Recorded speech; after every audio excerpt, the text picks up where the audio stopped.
So you want to own more than one motorcycle, and I know I did at some point in my life as well, and that's why I've got 6 of them now.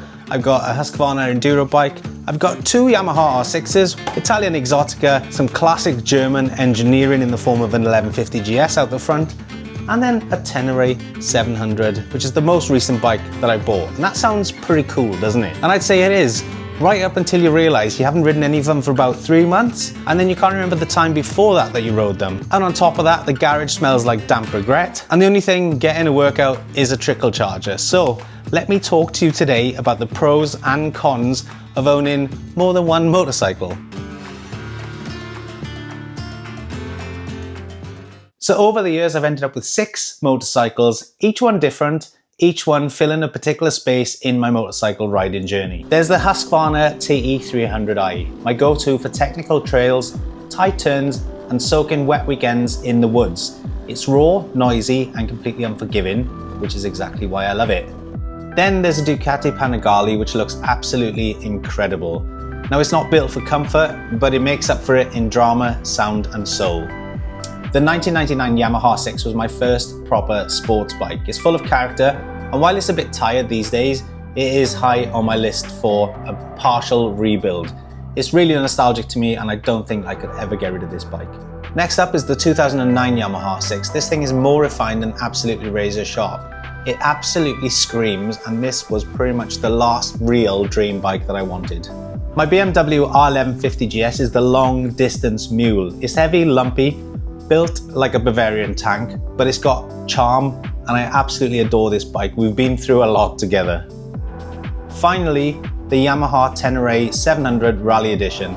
This is the most recent bike in the fleet. It's ready for anything from green lanes to cross-country miles. It strikes the perfect balance between modern tech and mechanical feel. Each bike has its own quirks, purpose, and its own story. And that is both the beauty and the burden of owning more than one motorcycle. So let's start with the good stuff then, the pros. Number 1, variety. Want to go off-road? Grab the Husky. Want to carve through the valleys? Take that Panigale.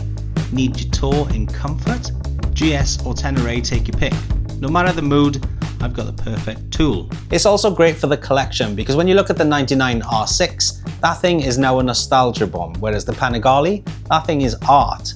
Some things are meant to be ridden, obviously, and then things like the BMW, that kind of was bought on a whim, but it's now become part of who I am. And when one breaks, you've obviously got a backup.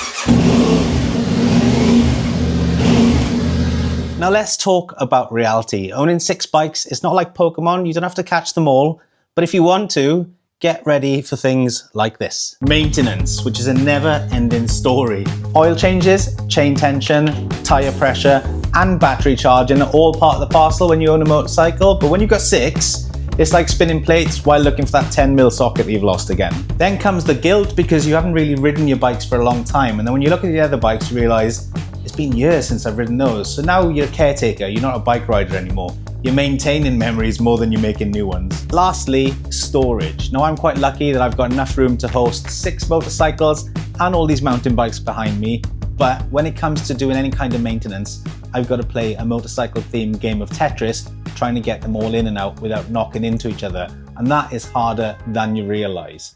And then there's the cost, 6 times everything: insurance, tax, MOT, parts, tyres. It all starts adding up quickly. So the big question, is it worth it? For me, yes.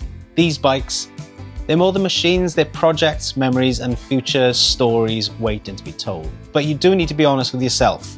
You won't ride them all weekly. Some will need to sit and wait their turn. The trick? Don't let the collection become a burden.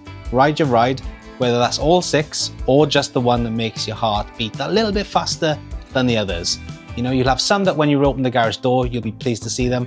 Others, you know you can't wait to ride them. And that's where my story is at the minute. So what about you? How many bikes do you own? How many do you think are too many? Let me know what bikes you've got down in the comment section below. Press that like button, consider subscribing if you'd like to see me ride my own bikes and tinker with the one that needs to be resurrected. Thanks very much for watching.